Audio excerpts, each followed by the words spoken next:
Hello, everyone. Hello. I'm Dr. Daintee Jones. I'm with the Ensemble Theater.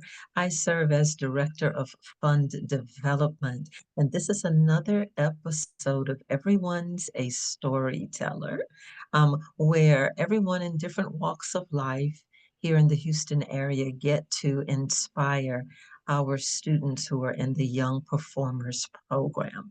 So this channel is a fan club type of channel to support those students and their parents as they learn more about storytelling in their lives. Today, I have the honor of being able to interview Miss Rose Swain. And so she is going to share her thoughts with us on storytelling. So, Miss Swain, thank you and welcome, welcome. Thank Will you you so much for having me. Oh, surely, surely. Will you tell us a little bit about yourself by introducing yourself and your possible title, if you'd like, and share about what you do? Okay. I'm retired. I worked with Harris County for over 30 years in the budget office. Um, and once I retired, I started doing a lot of volunteer work. And I never had children, but I always wanted to connect with children.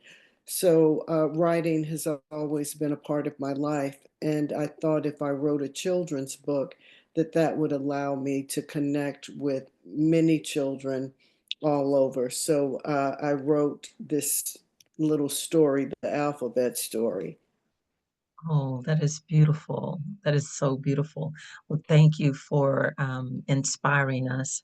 And I'm really hoping we're going to have a lot of children and parents who are going to be interested in getting that book from you. I And hope so. I've got fingers crossed and I feel very hopeful for you.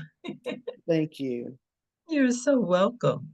All right, so the next question is, what kind of storytelling is helpful in your world? Is it more inspirational or encouraging? Is it more logical or compelling? How would you describe the type of storytelling that you I tend to think that it's more emotional, if you will, in terms of letting children understand that we're all connected. And do? in this little story, each character influences the next character in the story. And the story ends with a mirror page that where the child can see themselves so that they understand that they're part of the story too. And what I want children to understand is how important they are in this story and that everyone has a story. And just as your segment is called Everyone's a Storyteller, um, we all have our individual stories and we're all important and we all have value. Yes, we do. And thank you so much for sharing that. I am so excited about the mirror at the end of the book. I think that's a great touch. Yes, let me see if I can show it to you. Oh, So that's the yes. mirror at the end, and each the um, characters are all different in terms of the artwork. Um, so you have different types of characters, and each character has an emotion that they're talking about. And the book is a book of alliteration. So it starts with the angry auburn alligator with an arrow who awakened. And then it's the bewildered beige baboon with a balloon. So each character influences the next. But without one of the characters doing their part, then the story doesn't flow. So everybody has to do their part in order to get to the child at the end. Oh, that is awesome. I love that you're using alliteration. I think that will help the young readers to remember what's on the page, Yes. especially if parents are reading to them first and they're seeing the very vivid illustration you have in the book. I think that's a great way for them to begin to read and to grasp language. So thank you Yes. for using that approach. That is And then awesome. they also, each character has a different color. So the child is introduced to colors that they may not be accustomed to. And then the vocabulary is a little more advanced so that they're learning new words as well. That is perfect. That's perfect. I saw a study not that long ago that said that people who have been imprisoned tend to Mhm, have a shorter grasp of language than those who have not been. So mhm. this is even a freedom approach that you are using by introducing young readers to more language. Yes. So thank you for that. Thank you so Mhm. much for that. That affects our community. It does. Really does. Here's our next question. Mhm. Can you give me an example of how you've used storytelling to turn a challenging situation into a successful testimonial in either your professional or your personal life? When I first got out of college, I was a substitute teacher, and I was teaching in like a first grade class. And there was a little poem that the children were supposed to memorize and recite. And it was, I love my mother and my father. I love my sister and my brother. I love my work and my play.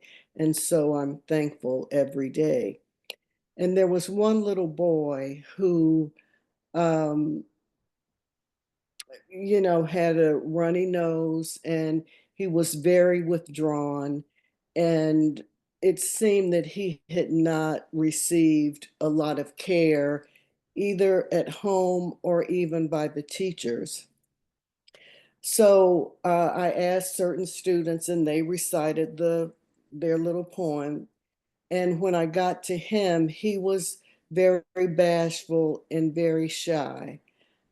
But he said it, and he did it word for word, and I was so proud of him and let him know how proud I was of him. And the smile on his face to know that he was appreciated, that he was seen, and that he could do it.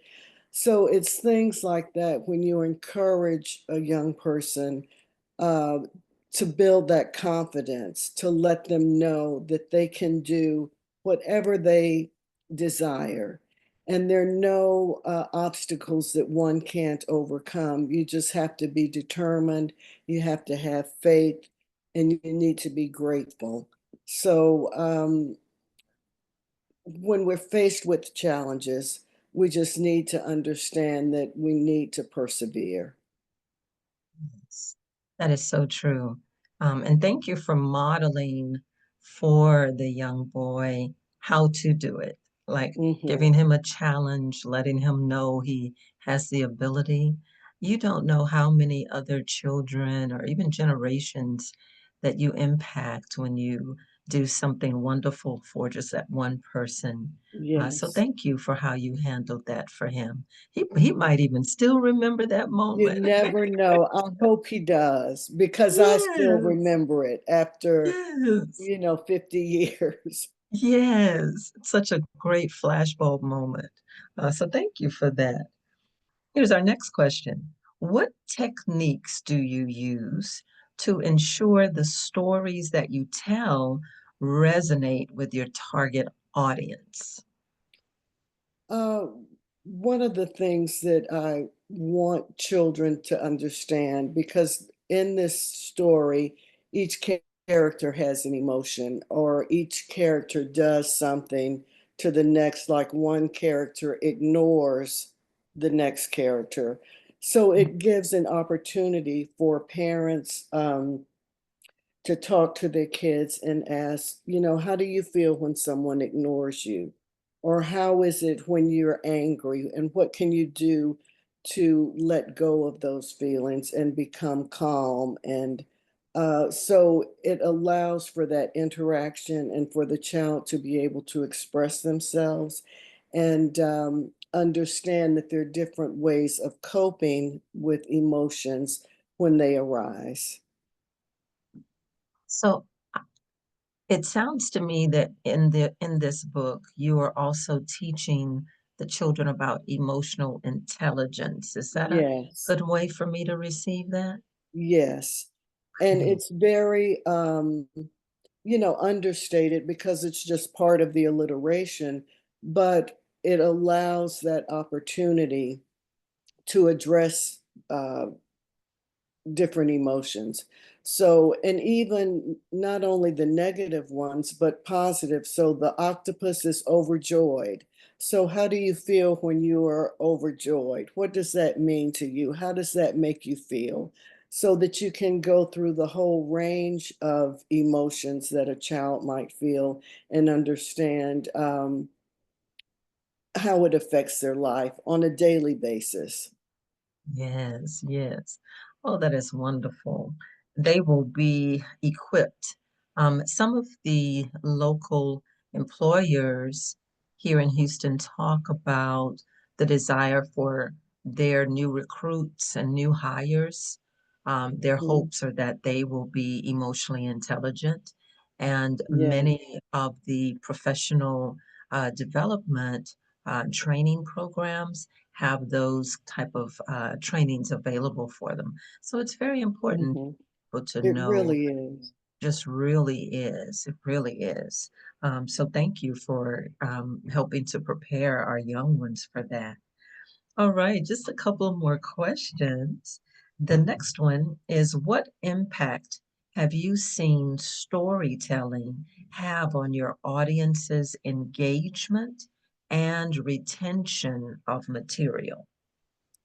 Well, what I've heard, the feedback that I've gotten is when the children are introduced to the book, they are excited about the colors and the characters, and they look at the images and they see what each character has and where it is. So the greedy green gorilla has a guitar, and then they can talk about the guitar or what each character has. And I think that part of it is just to let the child explore not only the images and the colors, but also to understand about that connectedness between the characters. Wonderful, wonderful. I see how you're interweaving different elements of the book for the whole experience. Yes. It sounds so interesting. Thank you for that. All right. And now, our next question. After that, I'm going to open the floor for you in the final question. But for this question, it states, what ethical considerations should one keep in mind when using storytelling in one's career? Um, with the political environment that we're in right now, um, people are very sensitive about different issues. And you need to be careful when you're writing and illustrating that you don't present something that might be offensive to one side or the other. So you want to make sure that it's pretty straightforward, that it doesn't offend anyone, and that it's not confrontational in any way. It's just um, a lighthearted story that's trying to make a positive impact. Yes, that is wonderful that you were thoughtful enough to do that. That way, it's palatable for many, but it's also Yeah, inclusive. yes. So, yes, that's a great approach. All right, then, lastly, do you have any news that you'd like to share with our audience members? Well, I'm really trying to promote this book. Yeah. which is the alphabet story. And I'm preparing to write a next book. And hopefully, there will be a series of books that teach kids about being conscious and um, understanding that they want to be good and positive and kind, because I think it's really important for kids to understand um, how their emotions and thoughts can either positively or negatively affect others. So we want to make sure that we're trying to always be kind and helpful and thoughtful when we're interacting with whether it's our siblings or our friends or our parents or the elderly, uh, just so that we try to create a kinder, gentler world and reduce the anxiety and the negativity that can sometimes creep in. Yes. Oh, thank you. Thank you so much. And I wish you every success with this book and future books Thank that you you so have for our much. young ones. It has been an honor and a pleasure to have this opportunity to speak with you. The And honor yes, has been mine. I know these children will enjoy the book, and I so hope will the so. parents. I hope Wonderful. so. Yes. Wonderful, wonderful. Well, I'll just let our viewers know that we'll have information about your book or a web link so that they can be part of this exciting endeavor. It'll be listed on the YouTube channel, Everyone's a Storyteller, so that they Okay. can contact you in a way that is comfortable for you and productive for you. All right. Thank you so much, Dr. You're Jones. welcome. You're welcome. Well, this has been another episode of Everyone's a Storyteller, where we really find it important for each child to know that each story is so important.